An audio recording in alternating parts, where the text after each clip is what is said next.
Halo semua, selamat malam. Namo Sangyang Adi Budaya. Namo. Selamat malam teman-teman semua. Terima kasih sudah kembali bersama kami di CD Channel bersama acara Life and Nature. Kembali bersama Suyeni malam ini yang kita setiap Jumat malam pukul 8 kita selalu hadir dengan acara Lamar Life and Nature penuh dengan informasi kekinian tapi syarat dengan Dharma. So teman-teman jangan lupa di subscribe sama bunyiin loncengnya ya, supaya teman-teman bisa aktif setiap Jumat dapatkan notifikasi dari kami. Dan juga teman-teman, acara Lamar ini mendukung CD Counseling, di mana CD Counseling adalah membantu teman-teman, terutama teman-teman yang butuh konseling, butuh konsultasi secara gratis mengenai masalah hukum, masalah keluarga, masalah psikologi, dan masalah ekonomi juga. Ya, so teman-teman jangan lupa silakan kontak nomor telepon 0811 987 3300. Dengan senang hati para konselor kami akan membantu menjawab pertanyaan Anda. Selama tidak ada tindakan apapun, free ya teman-teman, kecuali ada tindakan lanjutan ya.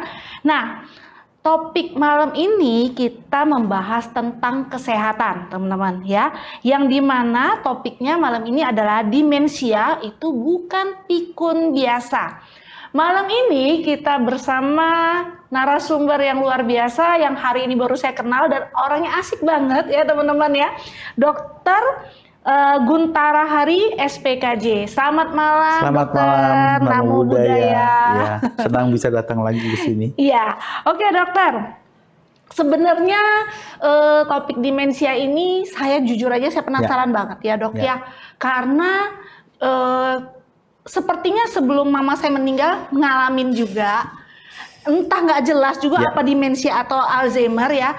Dan memang kebetulan keluarga saya, cici saya saat ini juga lagi ngalamin. Jadi saya tuh jujur aja bawain acara malam ini sekalian penasaran dok. Pengen nanyanya bakal banyak. Tapi karena waktu kita juga cuma 45 menit, mungkin nanti kalau udah kepanjangan mungkin kita agak-agak singkat aja ya dok ya. Tapi yang pasti dok, pengen tahu banget ya membedakan antara demensia sama pikun. Kalau kita lihat orang tua tuh kan pikun tuh kan ya dok, misalnya lupa taruh kunci di mana gitu ya. Apa namanya kalau kita handphone paling sering tuh dok, sampai kacamata di sini aja sering lupa gitu ya dok ya. Nah itu katanya pikun dok. Tapi katanya demensia itu lebih berat dari itu dok. Kadang-kadang kayak kasusnya dia bisa nanya terus 5 menit lagi bisa nanya lagi gitu ya dengan pertanyaan sama. Itu gimana dok? Maksudnya prosesnya bagaimana mengenali gejala demensia? Perbedaannya lebih dini secara perilaku tuh kayak gimana dok? Terima kasih atas kesempatannya datang. Terima kasih juga saya bisa lagi di sini bagi ilmu deh, bukannya apa ya. Soalnya kayak topik hari ini soal demensia itu sesuatu yang memang kita sering banget hadapi, dan salah satu problemnya adalah yang saya juga sering hadapi sehari-hari, banyak sekali teman-teman kita itu yang sedang mengalami atau keluarganya sedang mengalami itu tidak ngeh, atau bahkan bahasa Inggrisnya itu denial, bahasa Indonesianya apa ya, menyangkal ya, menyangkal bahwa itu sedang terjadi. Jadi gejala-gejala yang ada itu lalu interaksinya dengan orang sekitarnya atau dianggap sebagai kayak biasa aja dan kemudian memicu reaksi yang saya bilangnya kurang pas lah. Jadi gini ceritanya. Mulai dengan kata-kata demensia. Demensia itu bahasa yang dalam bahasa Indonesia sebutnya apa? Pikun. Udah selesai. Itu tapi nama besarnya ya, judulnya demensia. Nah karena nama besar berarti dia bawahnya itu banyak. Betul, dari sisi yang paling ekstrim, paling berat gejalanya sampai yang paling ringan. Nah, yang paling ringan ini biasanya berurusan dengan umur. Walaupun tidak pernah bisa diketahui secara pasti umur berapa seseorang bisa mulai mengalami penurunan fungsi kemampuan dia, otak dia gitu, intelektualnya dia, tetapi pada banyak orang itu bisa terjadi. Nah, itu sebabnya kenapa banyak orang yang umurnya 80, 90, wah masih cerdas banget, masih oke, segala macam, nggak ada gejala. Tapi ada juga orang yang umur sekitar 60-an, 70-an sudah mulai sering pikun, lupa. Nah, kalau yang pikunnya itu memburuknya itu perlahan-lahan sekali, mungkin dalam waktu 10-an tahun baru terasa mulai agak beda banget dengan 10 tahun yang lalu misalnya, dan kemudian juga masih belum terlalu mengganggu kehidupan sehari-hari, kita bisa anggap itu pikun yang normal lah. Zaman kuno kita kenal namanya istilahnya demensia senilis, demensia karena usia tua. Itu biasanya kita tidak obati. Ya, itu karena dia juga tidak terlalu bermasalah dengan lingkungannya. Nah, itu mungkin yang disebut sebagai aduh lupa kacamata gitu ya. Cari kacamata. Ini kacamata ini. Kadang-kadang gitu ya. Kantongin pulpen, nyari pulpen sampai habis-habisan, padahal nyarinya pulpennya di sini. Kadang-kadang pulpen tuh kalau perempuan tuh suka jadi sanggul. Atau sanggul gitu. Nah, untuk yang begitu-begitu, terus kita gimana? Saya sih pakai salah satu, ini mungkin disebut anekdot lah, artinya mudahnya aja gitu ya, membedakan itu. Kalau yang pikun itu, kalau dia udah lupa nggak bisa ingat lagi. Dia udah lupa nggak bisa ingat lagi. Ya, kalau yang lupa biasa, lupa karena kita kesibukan, karena kita nggak konsentrasi, karena kita terlalu banyak yang dipikirin, aktivitas kita bisa ingat itu. Kita ingat kembali. Tadi pagi makan apa? Aduh, makan apa ya? Oh ya, nah, itu berarti kita cuma nggak fokus ya. Nggak fokus yes, gitu tapi ya. kalau yang lebih ke arah itu kenalin itu gejalanya. Kalau yang saya juga gitu soalnya kan sering banget lupa. Tadi istriku bilang, Gun nanti beli telur ya pulang. Udah habis pulang sampai rumah, sampai ke parkiran, ada yang lupa apa nih, telur. Astaga, mundur lagi mau pergi. Itu karena karena selama jalan itu sehabis bilang oke, aku beli telur gitu ya, terus nggak mikirin itu lagi. Nah, jadi kita nggak konsentrasi. Nah, kita nggak cerita yang itu, kita cerita yang demensia yang artinya pikun. Nah, pikun yang tadi, yang senilis tadi, yang sesuai dengan umur, kita juga nggak cerita karena itu ya biasa aja gitu. Tapi kita cerita yang sudah mengganggu. Jadi gejala yang definisi yang lebih sempit adalah suatu kondisi di mana terjadi penurunan fungsi intelektual. Nah, fungsi intelektual itu segala macam ya, artinya kognitif itu kayak pengetahuan ya. Dia lupa lah, nggak tahu melakukan pekerjaan yang kompleks lah gitu ya. Misalnya seperti bawa mobil itu kalau orang nggak bisa bawa mobil banyak ya, tangannya, yang tangan kanan, tangan kiri, kaki, matanya kiri kanan, multitasking banget, multitasking lah. Itu fungsi, itu namanya fungsi yang intelektual ya, fungsi eksekutif. Nah, itu biasanya yang kurang kalau orang sudah demensia. Nah, bukan hanya itu, tapi yang juga nanti ada perilaku dan juga ada perasaan terganggu secara signifikan. Kalau itu fungsi-fungsi itu dan kemudian perasaan dan tingkah laku terganggu secara signifikan, nah kita udah mulai bilang, wah ini kemungkinan ada demensia yang bukan yang normal tadi ya dalam tanda kutip, tapi ada sesuatu yang serius. Nah, gejala ini, jadi kumpulan gejala ini itu bisa disebabkan oleh berbagai macam hal. Berbagai macam hal apa nih? Mulai dari yang memang terjadi pada tempat yang kita tahu, ya, yang adalah pusat dari pikiran perasaan kita, yaitu di kepala sampai ke seluruh tubuh. Jadi yang pikun itu kepalanya, dalam artian ya ini berarti orang pikirannya kurang gitu. Tapi sebetulnya gejalanya itu tidak hanya disebabkan oleh gangguan di kepalanya saja, tapi di keseluruhan. Ya, gangguan di kepala apa? Macam-macam. Mulai dari luar, misalnya kepalanya terbentur, lalu perdarahan, gitu kan? Ya, jadi ada kerusakan. Itu kayak mama bisa, saya tuh. Ya, seperti itu. Lalu dalam penyembuhannya otaknya jadi nggak sembuh sempurna, jadi sehingga menimbulkan berbagai macam gejala. Salah satunya adalah gejala demensia ini. Atau karena penyakit tertentu, misalnya ada infeksi atau apa yang agak cukup terkenal di masyarakat itu, ada meningitis, ada encephalitis gitu-gitu ya. Sebenarnya ada juga banyak penyakit lain yang kadang-kadang kalau penyembuhannya nggak pas juga bisa menunjukkan gejala-gejala yang seperti demensia, walaupun nggak sempurna, tapi nggak sama persis, karena itu nanti berbagai macam tuh jenisnya bisa juga. Atau ada demensia yang disebabkan karena memang ada kerusakan di otaknya. Salah satunya insomnia bisa, Dok? Itu kalau insomnia itu kan gejala sulit tidur, itu nanti gejala detailnya. Tapi misalnya nih yang saya sedang cerita tadi, ada yang disebut juga demensia karena penyakit Alzheimer. Jadi ada penyakit namanya Alzheimer's itu yang menemukan Alzheimer's disease yang kemudian menyebabkan demensia. Jadi kita kenalnya demensia Alzheimer.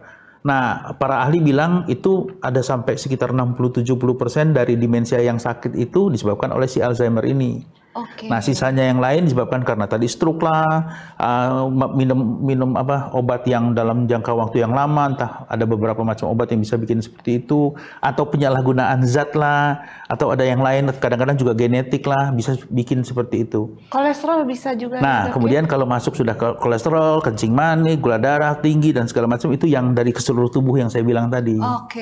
Jadi sebenarnya kalau mau dibilang penyebabnya apa? Macam-macam keseluruhan. Nah, tinggal masing-masing kita lihat. Nah, dari semua penyebab itu bisa muncul gejala demensia itu pun nanti beda-beda dia. Misalnya, kalau dia kena akibat stroke, kita sebutnya vascular demensia, itu cenderungnya kejadiannya mendadak. Jadi orang ada masalah, kita sebut dalam masyarakat umum, kena stroke, dia kena stroke tuh. Habis itu dia sembuh, kok jadi aneh, jadi pikun. Kan? Beda dengan demensia yang misalnya Alzheimer, yang pelan-pelan dia. Jadi dalam waktu setahun, grafiknya itu kalau kita bikin grafik, jadi dari biasa-biasa langsung turun dalam 1-2 tahun langsung berat gitu ya. Nah itu tapi dia tetap gradasi gitu, nggak kayak gini jatuh gitu ya. Kalau orang stroke tuh langsung bluk jatuh kan gitu ya. Kalau yang normal tadi kan lebih jauh lagi tuh jaraknya, karena 10 tahunan nggak terlalu beda jauh. Ini agak steep tapi tetap dia seperti itu, misalnya seperti itu. Nah itu bisa kita lihat. Nah tergantung dari berdasarkan gejala-gejala itu kita bisa lihat, oh kira-kira penyebabnya ini. Nah itu lalu membuat para ahli, dokter-dokter yang menangani terus langsung melihat tuh, berarti saya harus cari tahu nih, kalau dia gejalanya misalnya, ini dari wawancara klinis namanya ya, gejalanya munculnya tiba-tiba, kemudian dia ada riwayat kencing manis lah, ada tekanan darah tinggi lah, kolesterol lah, orangnya juga kelihatan gemuk kayak aku misalnya, gemuk gitu ya. Agak sedikit montok. Agak sedikit montok gitu. Wah ini jangan-jangan dia vascular demensia. Coba lakukan pemeriksaan ini misalnya dari darah gitu ya. Terus coba di CT scan deh, ada nggak biasanya, atau di MRI lihat ada nggak, mungkin ada stroke kecil dan segala macam, misalnya seperti itu. Jadi dari situ kita lalu mengarah, oh ya berarti ini kemungkinan demensianya karena ini vaskular misalnya, cerebrovascular disease, atau demensianya karena ini mungkin dari Alzheimer misalnya karena gejalanya yang tadi nggak ada gitu ya, macam-macam. Nah itu nanti dokternya menentukan, kemudian memberikan pengobatan sesuai dengan yang penyebabnya seperti itu. Nah bagi kita masyarakat, bagi kita penderita atau keluarga penderita, yang paling penting adalah apa yang kita bisa lakukan dalam kondisi seperti itu kan. Ya kalau aku posisinya psikiater, jadi dokter, aku akan memberikan pengobatan semaksimal yang mungkin yang aku bisa untuk mengobati gejala, dan kemudian minta kerjasama dari pasien dan keluarga. Nah dok, tapi gini dok, sebelum kita ke arah yang sana ya dok, yang pengen tahu juga nih untuk kejelasan, sebenarnya berarti kalau demensia itu bisa kita buktikan dengan CT scan atau itu bisa ya dok ya? Nah berarti kalau bisa dibuktikan dengan CT scan, berarti di CT scan itu apakah ada menunjukkan, ya tadi kan dokter bilang kalau misalnya dia kena stroke, ya jelas itu kan ada kerusakan di otak ya dok ya. Tapi saya juga dengar katanya bisa kelihatan juga kalau demensia itu karena otaknya mengecil. Itu maksudnya kok bisa terjadi demikian dok?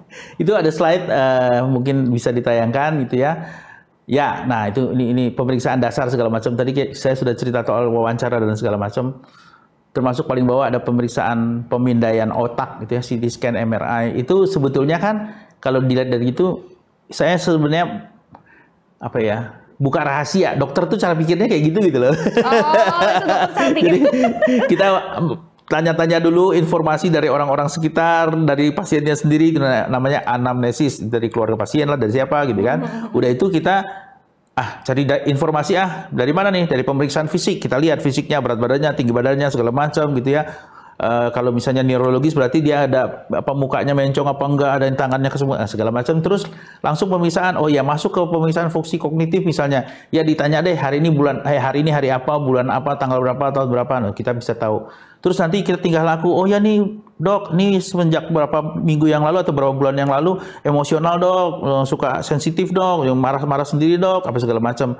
Atau bahkan sampai kadang beberapa pasien dengan demensia itu sampai halusinasi ya. Kalau ada yang tahu istilah halusinasi itu artinya telinganya mendengar suara yang sebenarnya nggak ada, seolah-olah gitu kan.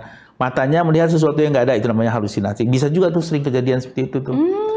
Kadang-kadang, bukan kadang-kadang, sering banget orang lalu menghubungkannya dengan yang mistis. Oh iya tuh, dia ngelihat orang yang sudah meninggal datang, menakutkan. Padahal itu kalau dalam dunia medis kita kenalnya dengan halusinasi. Nah itu juga jadi petunjuk tuh untuk itu. Nah termasuk pemindaian otak. Nah tadi secara spesifik Anda nanya soal kok bisa kayak gitu? Ya terutama mengecilnya itu. Dan mengecil. Kalau yang mengecil itu memang secara alamiah semua orang kalau di atas umur 20 otak mulai ngecil, serem ya. Oh, gitu ya. Gini. Orang dari lahir, dari janin dari lahir itu membesar otaknya sampai kira-kira umur 19, 20, 21 dia mentok maksimal sekilo 4 on. Ini kayak beli jeruk aja. Beratnya kira-kira itu dia. Kira-kira beratnya otak itu sekilo 4 on, 3 on, 4 on gitu ya, tergantung apa ras dan suku dan segala macam. Nah, tapi kira-kira seperti itu. Nah, semenjak itu sebetulnya sudah mulai terjadi pengurangan fungsi sedikit-sedikit gitu, tapi yang lebih signifikan biasanya sesudah umurnya 50, 60 segala macam. Itu ahlinya bukan saya kan psikiater, itu neurolog. Tapi kira-kira yang saya tahu seperti itu. Nah, jadi penurunan itulah yang lalu menyebabkan terjadinya pengurangan kemampuan dari fungsi otak itu. Yang tadi kalau nggak ada apa-apa berarti secara alamiah yang tadi ya. Tapi kalau ada kelainan lain biasanya tambah. Dan kalau dibilang orang umur 70, 80 gitu di CT scan, otaknya tinggal sedikit dari sekilo 4 on bisa jadi mungkin sekilo 2 on gitu ya. Jadi lebih ngecil dan gambarannya yang pinggir-pinggirnya juga jadi yang kosong-kosong. Itu kalau nggak ada gejala ya kita sebutnya normal aja. Atrofi otak yang normal, pengecilan otak yang normal, atrofi namanya. Tapi kalau dia ada gejala, ya baru kita lihat ada kemungkinan juga disebabkan karena problem itu misalnya. Tapi ya itu kan makanya yang namanya demensia itu adalah salah satu ya penyakit tua yang tidak bisa disembuhkan dalam tanda kutip. Oke, tapi ya, apakah mungkin itu ada, tadi kan dokter juga bilang ada salah satunya faktor kan genetik gitu ya dok ya? Yes. Nah, dan itu atau mungkin juga bisa tapi kalau stroke kan jelas karena pola hidup ya dok ya. Nah, atau ketabrak. Oh iya. Nah itu penjelasannya kayak gimana dok? Karena saya jujur aja saya lihat di keluarga saya tuh, tante saya tuh saya ngalamin kayak gitu. Saya lihat kondisi cici saya tuh umur dari 53 loh dok ngalamin kayak saya gitu. Sih sebagai dokter dalam prakteknya itu kalau menanggapi informasi itu dengan menyatakan bahwa berarti ada kecenderungan pasien ini akan lebih mudah mengalami ini karena banyak di keluarganya. Jadi riwayat keluarga itu membuat seorang dokter seperti saya lalu harus berpikir bahwa kemungkinan ini besar bagi dia karena keluarga-keluarga lain ada bakat, ada menghadapi hal yang sama dan ada bukti bahwa itu genetik. Itu aja sebetulnya. Jadi supaya kita nggak usah mudek-mudek entah tahu kemana carinya, ngotot begitu ya, kok ini menjadi sakit kayak gini, kenapa ya? Mungkin juga karena faktor genetiknya besar. Jadi sebagai dokter, informasi itu saya selalu dapatkan seperti itu. Tapi jangan dibalik. Jadi seolah-olah genetik itu lalu menentukan. Enggak semua orang yang punya genetik keluarganya kan punya sakit. Tapi kalau ada yang sakit, kemungkinan bahwa itu disebabkan genetik juga cukup gede. Gitu. Cara berpikirnya seperti itu. Nah, saya kira itu kalau yang untuk kita cerita soal sedikit penyebabnya apa, karakter penyakitnya seperti apa gitu ya. Tapi ada yang lebih penting nih soal karakter penyakitnya atau gejala-gejala yang muncul. Tadi saya sudah cerita soal gejalanya itu mengarah ke gangguan kognitif tadi, yaitu gangguan memori misalnya. Secara awal apa yang kita bisa dapatkan? Biasanya memori yang lupa itu, yang dia nggak bisa ingat itu, yang paling dekat, yang paling barusan terjadi, itu dia yang paling cepat lupa. Jadi barusan tadi ngomong apa ya? Itu gejala awalnya apa? Gejala awalnya lucu teh. Bolak-balik nanya hal yang sama. Nah. Atau lebih lucu lagi gini, bolak-balik dia ngegosipin hal yang sama. Dia pikir dia baru pertama kali ngomong sama kita, padahal dia udah ngomong yang sama. Tadinya pertama kali denger, misalnya dia bercanda atau gimana, ketawa. Yang kedua, kita dengar, masih ingat ya, tapi masih bisa agak ketawa lagi ya. Kalau udah 5 kali diulang kan jadi nggak lucu lagi kan? Kita kan nggak ketawa. Dia tanya, lu kok nggak ketawa sih, nggak ngeladenin gue? Oke. Itu kan. Nah, oh ini orang mulai nih, ini kok dia suka ngulang-ngulang gitu ya. Mulai apa nih? Mulai apa namanya, lupa dengan bahwa dia sudah membicarakan hal yang itu. Nah, itu kan satu event ya, satu kejadian. Biasanya kalau dia itu dianggap sebagai gejala awal demensia, itu pada banyak hal. Lupa kalau barusan makan, lupa kalau barusan minum, lupa kalau barusan ngomong yang sama, lupa sedang ngobrol apa, atau lupa taruh pulpen di mana gitu ya. Yang lalu seperti saya tadi bilang di depan, tidak bisa diingatnya lagi. Nah, itu salah satu ciri-ciri awal. Ciri-ciri awal yang lain, lalu nanti akhirnya misalnya gejala itu makin lama makin berat itu dengan makin jauh dia lupanya. Lupa kejadian yang, jadi memori jangka pendeknya jelek, kemudian jangka panjangnya, jangka menengahnya juga mulai menjelek gitu ya. Yang biasanya sangat kuat itu menempel tuh memori jangka panjang. Bahkan saya sering mengalami pasien-pasiennya lalu seolah-olah hidup di masa lampau. Nah, dok, saya pernah dengar kayak gini, dok, bahwa katanya ketika seseorang demensia, hal yang baru terjadi dia tidak ingat karena kapasitas otaknya udah mengecil. Jadi apapun yang masuk saat ini terjadi saat ini dia nggak ingat. Tapi yang terjadi 5 tahun, 10 tahun, 20 ya. Jangan kan 20 tahun yang lalu, yang sebelum itu dia malah bisa ingat gitu loh. Saya nggak berani bilang bahwa itu karena otaknya mengecil ya. Saya cuma bilang bahwa berarti kapasitas otaknya itu berkurang karena ya tadi ada kita udah lihat secara bukti kadang-kadang memang bentuk otaknya juga udah mengecil. Tapi betul itu kalimat itu. Sedemikian sehingga tadi saya bilang orangnya kayak seolah-olah hidup di masa lampau. Kalau ditanya tiba-tiba aja ditanya gitu, saya suka lakukan ini ke pasien. Pak, halo apa kabar ya? Pak, lupa ya, sekarang tahun berapa ya Pak? Biasanya pastinya kalau ngomongnya nyantai gitu, pastinya bisa nyeletuk balik. Aneh, 1980 dok. Oh, 1980. Dan saya tidak berusaha membenarkan gitu. Oh ya, bulan apa Pak? Bulan, oke ini. Oh iya, Bapak sekarang umur berapa? Kadang-kadang ya, kalau aku lagi hoki gitu, pasien dibilang itu, oh enggak dok, saya baru 50. Yang lain nyeletuk. Pak, 70 lebih Bapak itu. Yang lebih ketara lagi. Pak, maaf, Bapak tinggal di mana? Disebutnya alamat. Tapi alamatnya itu adalah alamat 20 tahun yang lalu. Pak, Bapak kerja apa? Oh, saya kerja ini. Oh, itu dia udah pensiun 10 tahun yang lalu. Oh, jadi dia menyimpan memori yang lalu. Kemudian karena yang depan-depan karena yang depan-depan ini file datanya nggak ada, yang dipanggil tuh file yang lama. Makanya aku bilang tadi, aku suka pakai istilah orang ini hidup di masa lampau. Bahkan ya kalau boleh ngomong sedikit, ada satu dua, bohong deh. Ada banyak pasienku yang lalu konflik masa lampaunya dibuka lagi masa sekarang. Nah, itu sering banget. Jadi kayak mami saya itu dia mengingat konflik masa gitu ya. dan diulangi-ulang terus tuh sampai kan kita di Buddhis kita inget itu semua ada karma. Oke. Benar itu. Jadi aku dari yang ceritaku itu kayak gitu juga. Jadi ada seorang ibu yang ngomel-ngomel marah-marah terus 1-2 bulan terakhir katanya ngomel-ngomel marah-marah. Nggak ada yang bisa kasih tahu sama dia, tanya gitu nggak ada yang bisa dia kasih tahu kenapa ceritanya. Lalu akhirnya dia ketemu aku ngobrol, dia cerita kenapa dia emosi. Kan aku tanya, Bu kenapa sih emosi banget gini. Gini, saya lagi kesel dok, kenapa bapaknya anak-anak dok? Nih, kenapa Bu? Jangan kasih tahu ya, kenapa? Dia selingkuh, padahal anaknya di belakang. Dia udah lupa kalau anaknya di belakang. Selingkuh? Hah? Selingkuh Bu? Iya, selingkuh sama siapa? Oh selingkuh sama ini, dia cerita. Yang di belakang sibuk melihat saya kan, bohong dok, enggak dok. Bapak saya sudah meninggal. Ngomongnya begitu. Dia bilang, bisik-bisik, papa saya sudah meninggal. Tapi mamanya di depan cerita seolah-olah bapaknya masih ada. Saya kan kayak gitu, langsung saya tanya makanya. Jadi saya biasa bertanya, oh gitu ya Bu. Oh ya. Ngomong-ngomong, saya lupa ya, ini tahun berapa ya? 1970. Yang diomongin yang memori yang 1970. menyakitkan dia di tahun 70. Nah itu lalu saya lihat pasien itu juga dia lengkap itu, bukan hanya memorinya tapi perasaannya, emosinya segala macam dia bisa ulangi itu.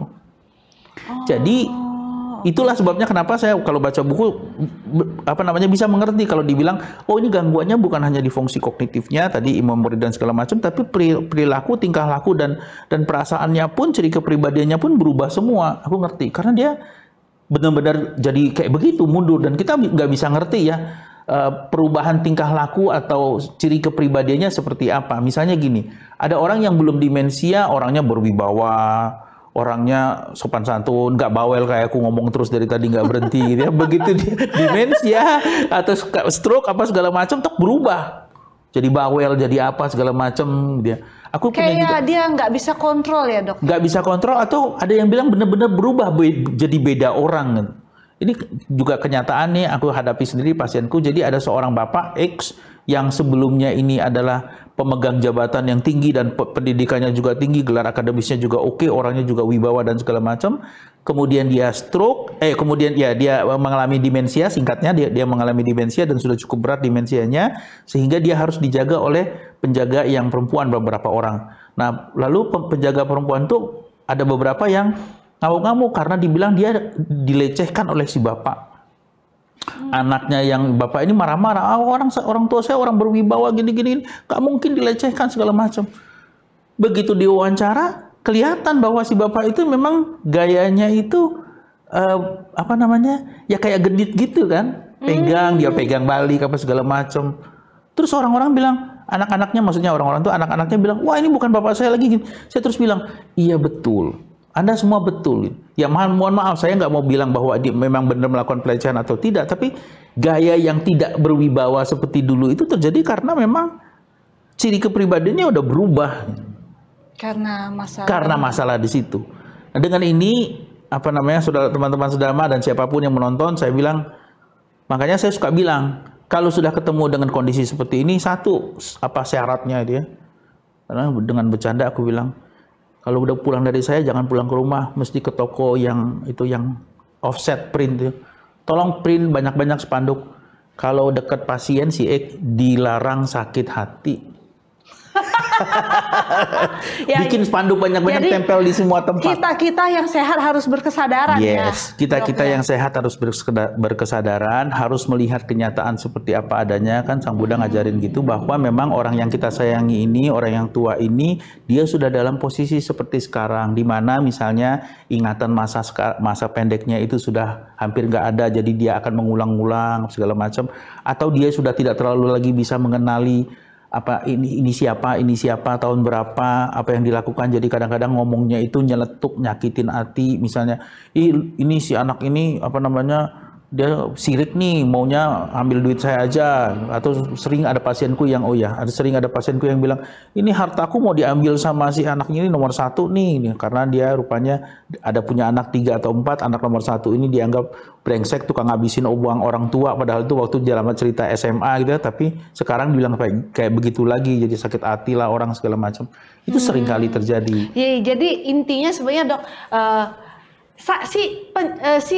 pasien demensia ini ya dia kena memorize-nya bermasalah segala macam, dia atau dia kembali ke masa lalu, tapi justru yang kecampur aduk itu justru orang yang di sekelilingnya. Ya, jadi karena kita tahu ini ada yang berubah, orangnya berubah gitu ya, dan kita tahu dia berubah itu karena penyakit dan dia tidak sanggup mengendalikan diri, maka yang perlu menyesuaikan diri bukan dianya, tapi kitanya. Jadi mohon maaf 1000 ampun, tolong jangan bilang begini, lu mesti pengertian dong, lu harus tahu diri dong, udah tua masih masa. Nah itu Dok yang terjadi sama saya. sorry. Tapi kita nggak boleh gitu. Kita justru harus ngerti bahwa berarti orang ini kan demensia nih. Berarti orang ini kan ada ketidakmampuan untuk melihat kondisi seperti apa adanya nih. Dia selalu pakai pikiran dia sendiri yang juga sudah kurang. Ya udahlah, cincai lah, dilarang sakit hati. Oke, dilarang sakit hati, ditempel. Pasang spanduk, bikin kalung. Dilarang sakit hati. Di print.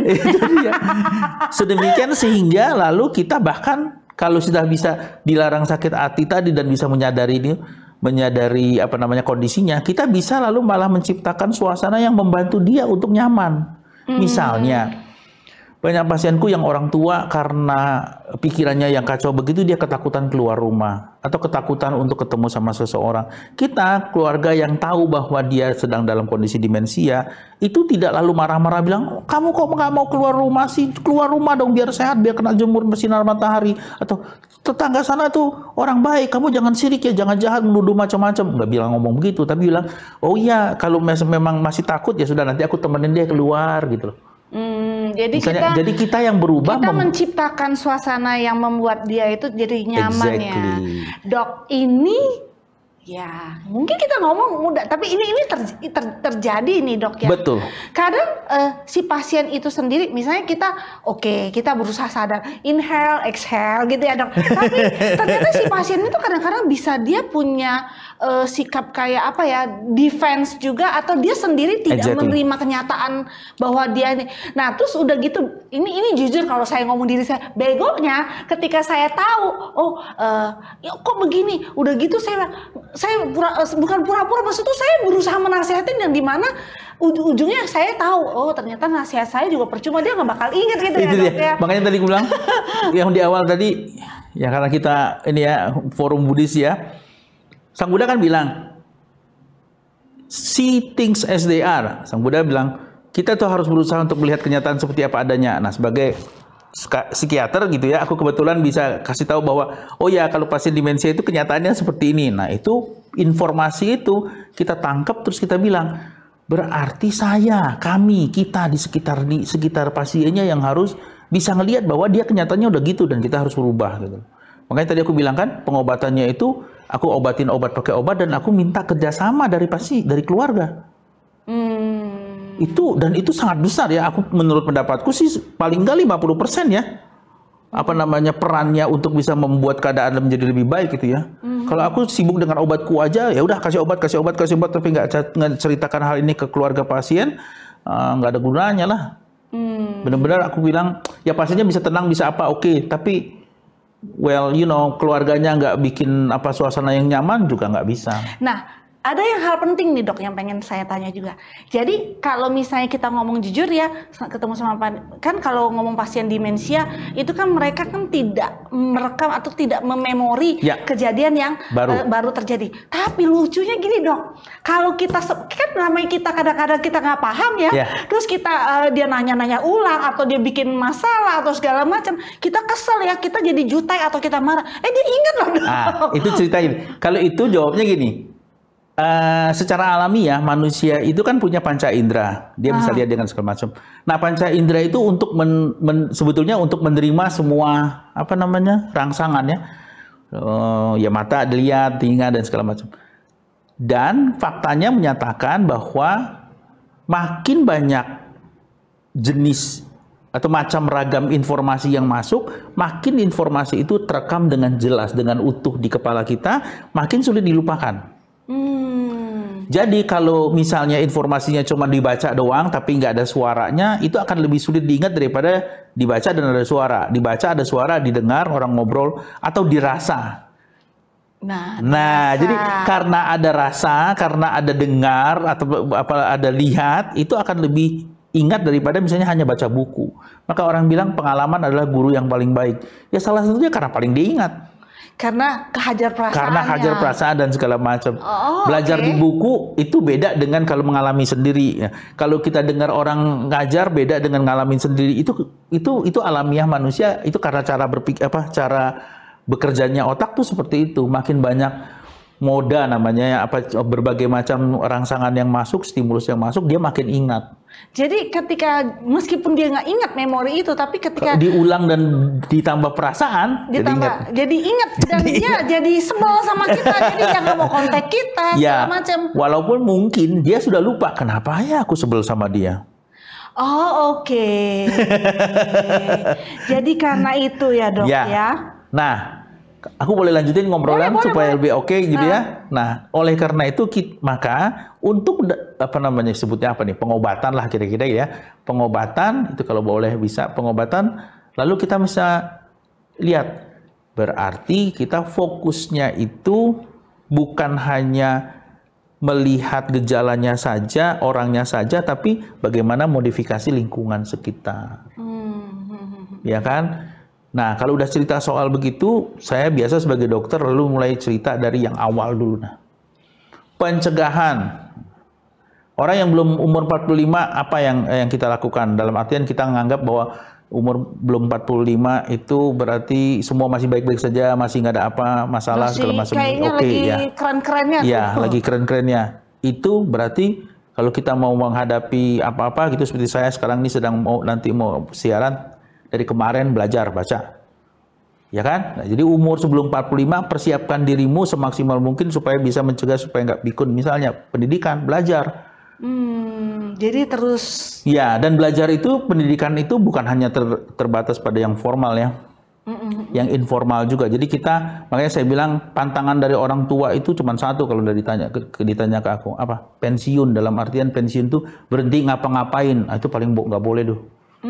Ya, mau pensiun secara resmi boleh, tapi di rumah misalnya dia nggak kerja lagi di kantor, di rumah, tapi dia masih aktivitas, masih apa segala macam. Itu pendidikan. Makanya kalau di bawah umur 45 tahun, pendidikan penting. Nah, sesudah itu, kan sebetulnya selain pendidikan ada yang lain lagi, yaitu menjaga kesehatan tubuh. Tapi kita anggap saja sebelum umur 45 orang masih sehat-sehat ya. Kalau udah 45 ke atas, seperti aku udah mulai 45 ke atas, sudah mulai jaga-jaga deh. Paling tidak kalau perut nggak bisa nggak bisa dikempesin, jangan tambah gede. Ya, kolesterol kalau nggak bisa diturunin sampai gila-gilaan, ya jangan sampai tambah gitu kan. Makan juga jangan yang oke.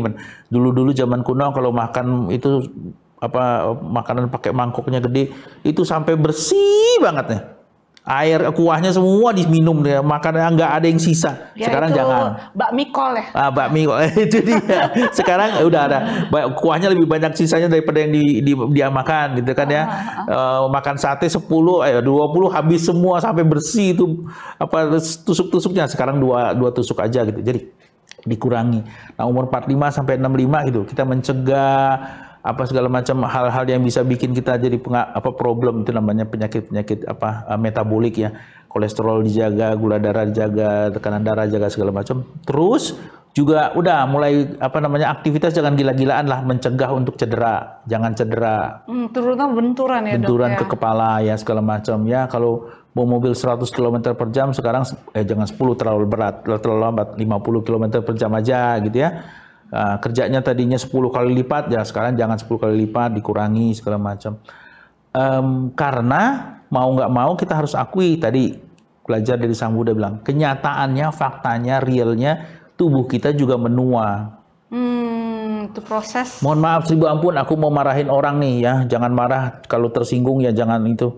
Makanya aku paling nggak cocok kalau ada orang bilang, selamat pagi untuk semua waktu, ada kan? Baru dengar dong. Loh, kalau ketemu, apa kabar? Selamat pagi. Semangat ya, selamat pagi. Siang pun harus selamat pagi, malam pun harus selamat pagi. Oh iya, itu sering, Dok. Aku bilang, aku tahu deh itu gunanya, maksudnya supaya orang terlalu harus tetap semangat sehingga giat kerja dan segala macam. Aku setuju, aku ngerti gitu ya. Tapi kok rasanya nggak realistis ya? Sorry aja deh. Makanya aku bilang mohon maaf. Bagiku kalau selamat pagi ya selamat pagi, siang ya selamat siang. Kalau agak capek sedikit wajar lah, namanya udah siang. Tapi bukan berarti lalu selamat siang kita akhirnya punya alasan untuk loyo begitu, enggak juga. Cuma kita punya alasan untuk realistis bahwa oke, ini udah siang atau oke, ini udah malam, berarti mungkin cooling down sedikit aja gitu ya, supaya walaupun semangat masih ada tapi kita mesti ngerti kita sudah ada waktu untuk istirahat dan segala macam. Jadi sekali lagi mohon maaf kalau ada yang tersinggung, tapi kalau saya sih nggak berani ngomong tapi selamat lebih pagi ke arah, untuk dokter lebih ke arah respect sama kita punya body ya. yes, ya. gitulah kira-kira. Melihat kenyataan seperti apa adanya, udah malam ya selamat malam, dan kemudian kita bisa istirahat untuk mulai lagi besok pagi misalnya. Jangan selalu selamat pagi.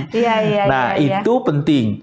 Apalagi kalau udah di atas umur 65, ya kan, hal-hal yang jelek, yang udah jelas-jelas nggak bagus untuk kesehatan, alkohol lah, rokok lah, segala macam yang berlebihan, termasuk makan gula lah, segala macam, asin-asin, jangan.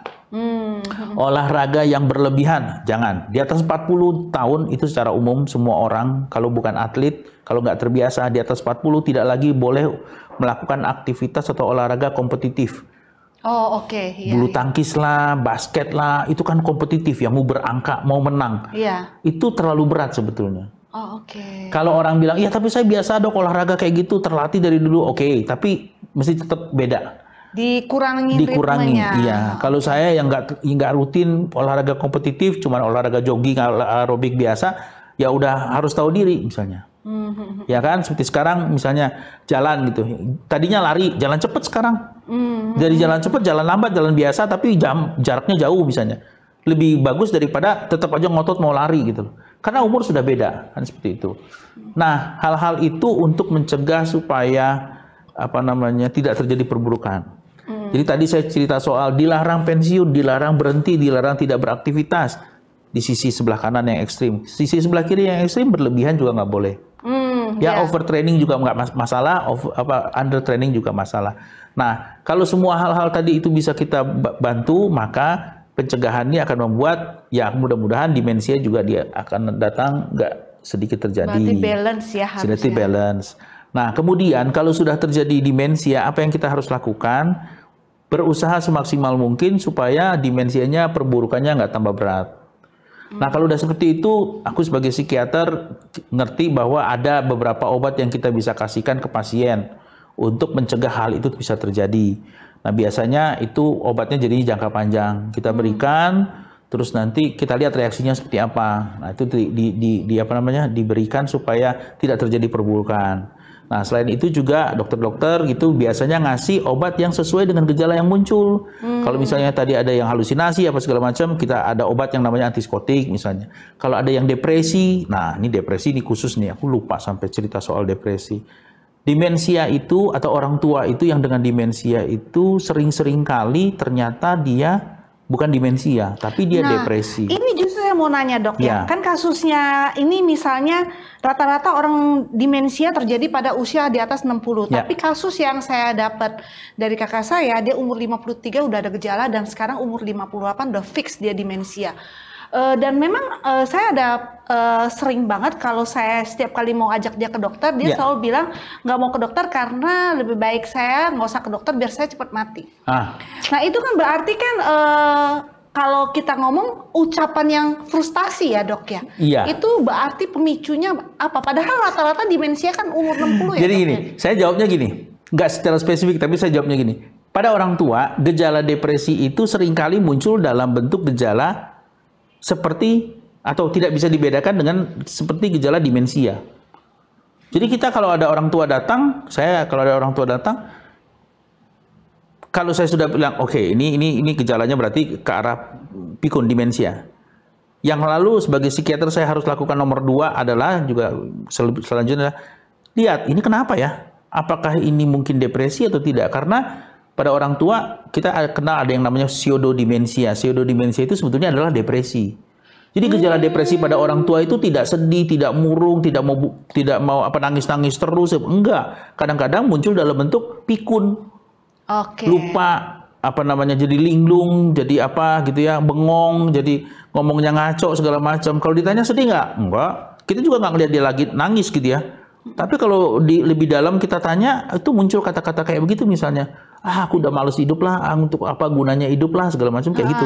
Nangis dok ujungnya. Nah, itu mesti dia diarahkan ke atau dipikirkan karena kemungkinan ini bukan demensia yang gejala demensia yang disebabkan karena demensia, tapi gejala demensia karena pseudodemensia atau disebut juga sebagai depresi.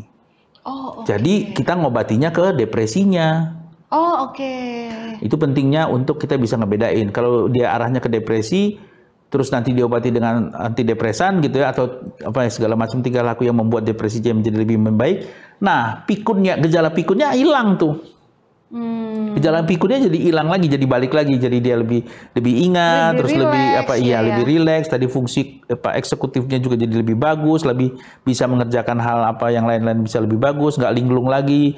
Tadinya bisa bawa mobil terus nggak bisa bawa mobil, sekarang bisa bawa mobil lagi. Tadinya nggak bisa bikin masakan yang kompleks karena dia linglung, akhirnya begitu depresinya hilang dia bisa bikin masakan lagi. Berarti kan itu gejalanya karena depresinya, bukan karena demensia. Itu juga harus dipikirin gitu. Nah, kalau ada gejala-gejala depresi kita kasih antidepresan. Kalau ada gejala yang tadi halusinasi dan segala macam kita sebutnya obatnya antipsikotik. Itu macam-macam ada. Gangguan cemas ada juga gitu ya. Nah, obat-obatan itu kita berikan selama diperlukan. Selama diperlukan. Plus tadi obat yang tadi untuk mencegah supaya tidak terjadi perburukan. Plus nanti kalau misalnya ada hal-hal yang perlu untuk mencegah supaya misalnya kolesterolnya jangan tinggi, apa gula darah supaya penyebabnya nggak terjadi. Plus aktivitas sehari-hari menjadi lebih bagus. Plus lingkungan sekitarnya juga mendukung. Nah itu semua kita sebutnya terapi holistik untuk ngobatin si pasien. Oke. Nah dok, penutup nih dok, penutup ya. Sekalian minum, penutup. Untuk supaya teman-teman Sedharma ini bisa merespon sikap yang paling tepat untuk ketika kita berhadapan dengan keluarga atau orang yang kita cintai demensia dok. Aku pakai satu kalimat itu aja deh.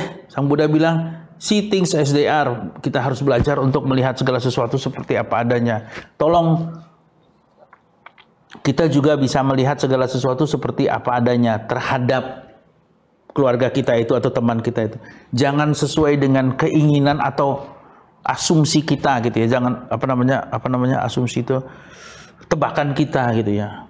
Ah lu sirik lu sama gue. Bukannya sirik, dia lupa. Jadi dia curiga dan segala macam itu, dia ingatnya masa lampau. Dia berubah ya? Dia berubah. Macam-macam kan gitu kan, kita nggak tahu ya. Oh ternyata dia bukannya sirik itu karena sirik sama aku, tapi karena dia dengar bisikan-bisikan halusinasi misalnya. Atau dia jadi ketus atau jadi marah bukan karena apa-apa, mungkin karena dia depresi misalnya. Gitu kan, dia jadi cuek, dia jadi kasar bukan karena dia mau kasar sama kita sikapnya, tapi karena dia sendiri sedang nggak tahu gundah gulana mikirin apa gitu. Nah, kalau kita tahu dia kenyataannya, faktanya dia itu seperti itu, dia itu dalam artian penyakit pasiennya seperti itu, kita tentu saja karena kita berniat baik gitu ya, kita ngerti, oh berarti kita yang harus bisa bantu dia, bukannya dia, lo yang mesti ngerti gua dong gitu.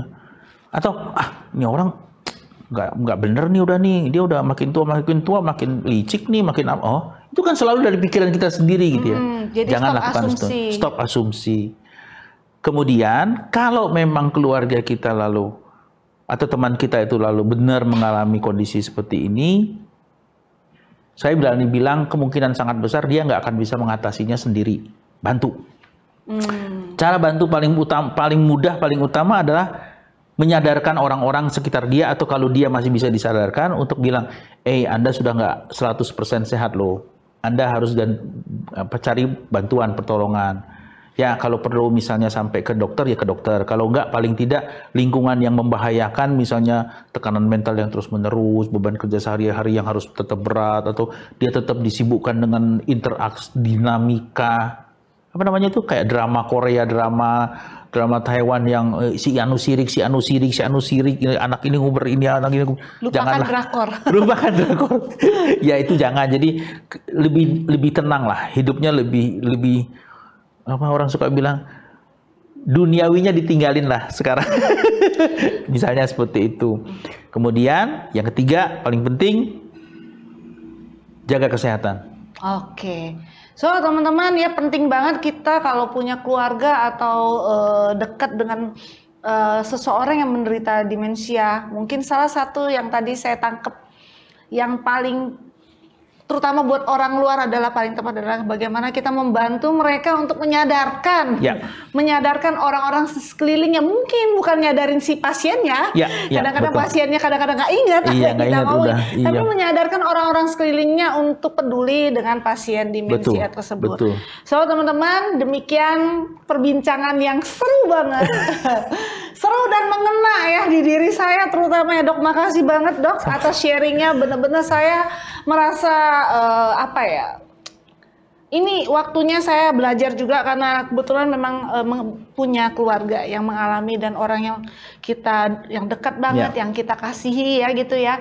Jadi saya juga lebih tahu cara bagaimana bersikap. Nah teman-teman, untuk yang nonton malam ini jangan lupa ya, beragam informasi bisa kamu dapatkan di aplikasi Buddhayana ya. Seperti agenda kebaktian, berita kegiatan, artikel Buddhis, juga mendapatkan kartu tanda umat Buddha KTUB. Masih banyak fitur-fitur lainnya. So, jangan lupa di-download aplikasi boleh dicek di Google Play Store ataupun di App Store aplikasi Budayana ya. Jangan sampai nggak di-download. Oke.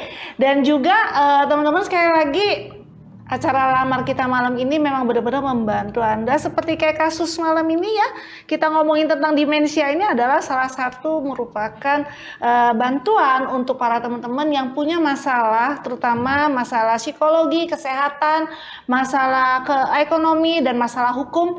Boleh silakan kontak CD Counseling dan itu semuanya free kecuali ada tindak lanjutan ya teman-teman.